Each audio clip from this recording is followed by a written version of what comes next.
Sabay-sabay natin alamin ang mga kaganapan na nangyayari sa ating bansa.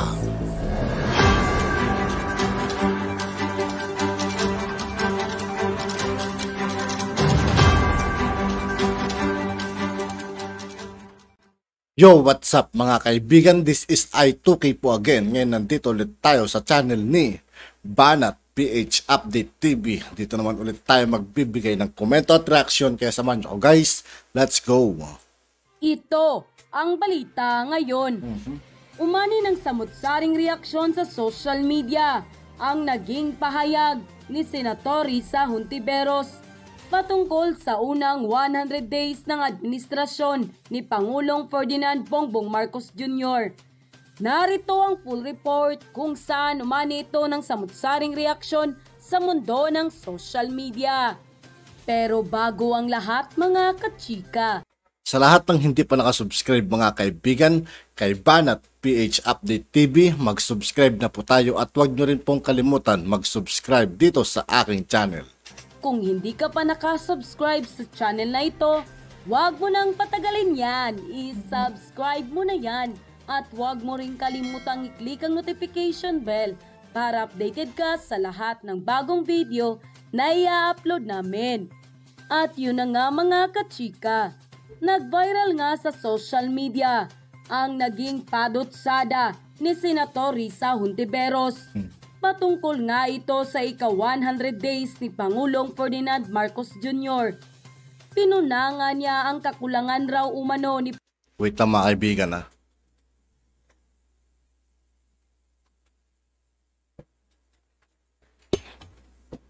Pangulong Bongbong Marcos ng management skills. Kaya marami raw sangay ng gobyerno ay walang kaayusan at ramdam ng bayan ang gulo sa Malacanang.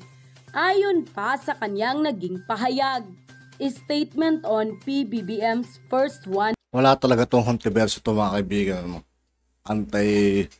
Anti-Duterte, anti-Marcos. Hindi na ako naniniwala hindi na ako magtataka mga kaibigan kung minsan hindi na manalo bilang senador tong taon to. 100 days. The first 100 days was conceptualized by President Franklin Roosevelt, who acted swiftly during the Great Depression. It is meant to set the tone of bold leadership and management in the midst of crisis, just as we are facing now. To this day, the tone has not been assumed. When he should have taken on the reins of governance, President Marcos seems to have taken only a slack hold. Is the president really at the helm, or does he expect the ship to sail itself? Matapos ang 100 araw sa posisyon, tila natatakot ang Malacanang na iharap ang kanyang sarili sa salamin. Nakakabagabag kasi ang maisisiwalat nito, tulad ng nagsisimulang makita ng masang Pilipino. Ramdam na ramdam ng bayan ang gulo sa Malacanang. The president's lack of management skill and a topsy-turvy bureaucracy are blockage in government function, as shown by non-handling of sugar import fiasco in the middle of recession. Sa maraming sangay ng gobyerno, wala pa ring kaayusan ang liderato. Two cabinet officials and the COA chairperson have already resigned. At hanggang ngayon, wala pa ring health secretary o agriculture secretary na silang dapat tutugon sa pandemya at food shortage.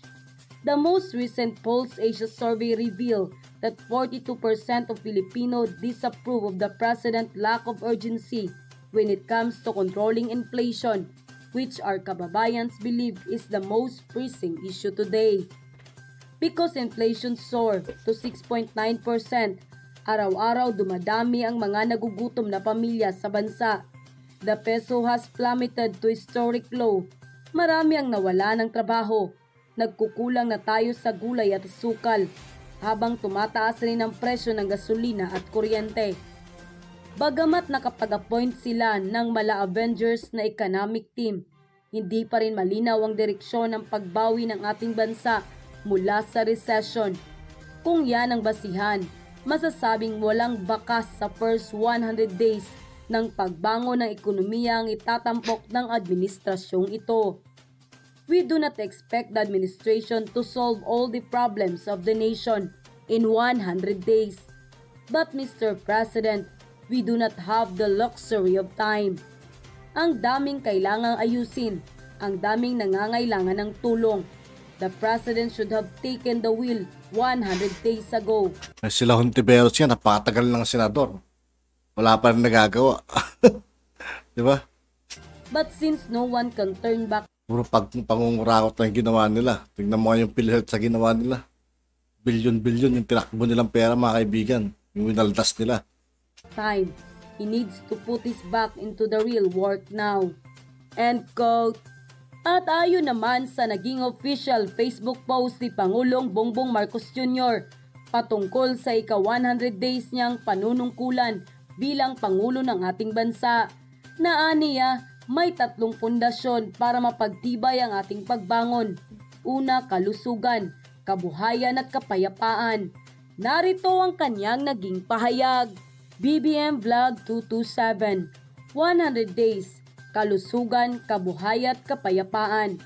Iba't iba mang mga programa at proyekto ang nailunsad at naisagawa sa nakaraang 100 araw. Lahat ng ito ay upang mapagtibay ang 3 pundasyon ng ating pagbangon: kalusugan, kabuhayan at kapayapaan. Sa gabay ng Panginoon at inyong pakikiisa, ipagpapatuloy lang po natin at pag-iigihan ang ating nasimulang trabaho at pagsisilbi sa bayan. Sa ating pagtutulungan at pagkakaisa, sama-sama tayong babangon muli. End quote. Samantala, matapos nga nito ay hindi nakapagpigil ang mga netizen at deritsahang binweltahan ang naging padotsada ni Senator Risa Hontiveros patungkol nga sa ika-100 days ni Pangulong Bongbong Marcos Jr. At ayon pa nga sa kanila, hay nako Hontiveros Risa, ngawa ka na ngawa. Kung makipagtulungan ka na lang sana kay mahal na Pangulong Ferdinand Bongbong Marcos para sa ikaunlad ng ating bansa, di mas maganda. Di yung kung ano-ano yung pinupuna mo. Wala ka namang ginagawa. Ikaw, ilang taon ka ng senador. Ano bang nagawa para sa bayan? Yung trabaho mo at tupagin mo sa Senado, kapal ng mukha mo.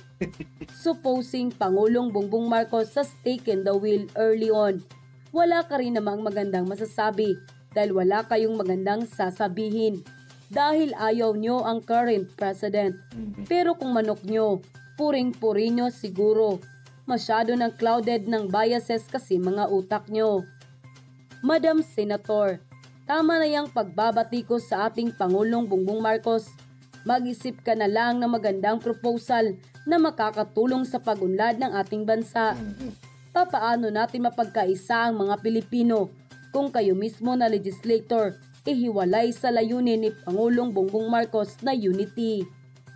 Kamusta naman ang 100 days nitong si Hontiveros sa Senado? Paki-explain mo nga po kung kaaya-aya ang mga ginagawa mo dyan. Puro puna, puro paninira. Wala kang naitutulong para sa pag-unlad ng ating mahal na bayan. Sayang ang binibigay na pasahod sa iyo ng gobyerno. Siraan niyo pa man si Pangulong Bongbong Marcos sa 100 days. As long as he's not affected with the issue, he is still our president for 6 years. Lalo pa na tahimik lang ang Pangulo at tuloy lang ang trabaho. Walang mangyari sa kanya. Dahil taong bayan ang magtatanggol sa kanya. Mag-away-away pa ang mga unit team, vloggers na yan. Walang pakialam si Pangulong Bongbong Marcos. Para sa kanya, mas malaking problema pa ng bayan ang dapat ayusin kaysa dyan. What a big deal about 100 days. Meron pa siyang 5 years and 8 months na magagawa ng maganda para sa bayan.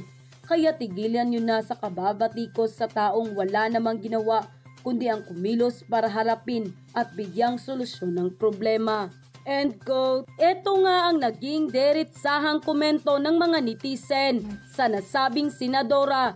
Nahalata namang hindi niya suportado ang kasalukuyang administrasyon. Kaya ganun lamang raw niya punahin. Wala na talaga ibang ginawa si Virus, mga kaibigan. Grabe. Dito siya nahiya na mamuna. Di niya makita yung sarili niya. At sa iba pang kritiko na kaalyado niya.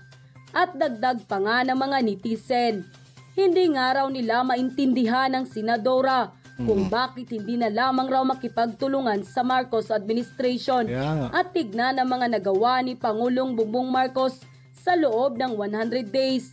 Sa halip na puro negatibo lang ang nakikita at batikusin ang pamumuno nito. At yun na nga mga kachika.